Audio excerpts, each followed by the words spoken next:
Hai, perkenalkan nama saya Debbie dari Fakultas Ekonomi dan Bisnis, jurusan Ekonomi Pembangunan Universitas Muhammadiyah Sumatera Utara. Hai, perkenalkan, nama saya Citra Maulida. Hai, perkenalkan nama saya Fitri Sintia. Hai, perkenalkan nama saya Namira Ustariana. Hai, perkenalkan, nama saya Siti Naila. Kelompok kami akan membahas materi manajemen perusahaan. Manajemen perusahaan. Menurut Lawrence A. Apley, manajemen adalah sebuah seni untuk mencapai sebuah tujuan yang diinginkan dan dilaksanakan dengan usaha orang lain. Apa sih manajemen perusahaan itu? Manajemen perusahaan adalah proses membangun strategi, rencana, prosedur hingga kebijakan yang mengarah pada sebuah bisnis di suatu perusahaan.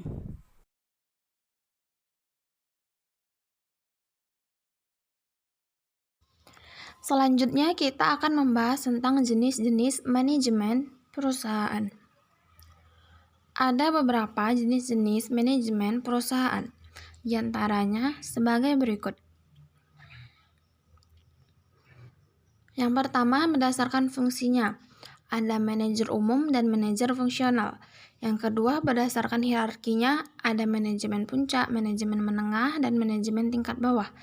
Yang ketiga, berdasarkan keterampilan analitis dan konseptual. Ada keterampilan analitis dan keterampilan konseptual. Dan yang terakhir, berdasarkan tingkatan dan keterampilan. Ada manajer puncak, manajer menengah, dan manajer tingkat bawah.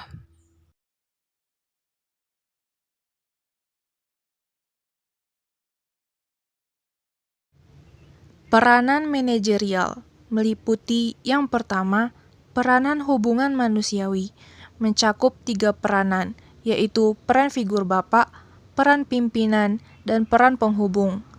Kemudian yang kedua, peranan informasi, mencakup 3 peranan, yaitu monitor, diseminasi atau penyebaran, dan juru bicara.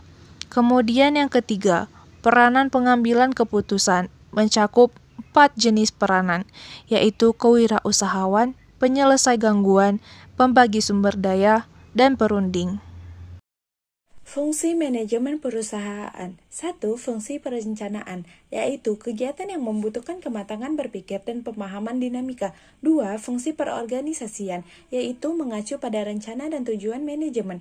3. Fungsi pengarahan, yaitu bukan hanya tentang menyuruh, tetapi juga memotivasi pihak yang disuruh. 4. Fungsi pengawasan, yaitu mencocokkan apakah kegiatan operasional di lapangan sesuai dengan rencana. Nah, selanjutnya, kali ini kita akan membahas materi mengenai pandangan-pandangan dalam fungsi-fungsi manajemen. Nah, berikut sudah terdapat sebuah bagan mengenai fungsi-fungsi manajemen menurut beberapa ahli. Yang pertama, menurut Lader Gulick. Menurut beliau, fungsi manajemen meliputi planning, organizing, staffing, directing, coordinating, reporting, and controlling. Yang kedua, menurut Getsteri. Menurut beliau, fungsi manajemen meliputi proses planning, organizing, actuating, and controlling. Pendapat selanjutnya yaitu James F. Storr.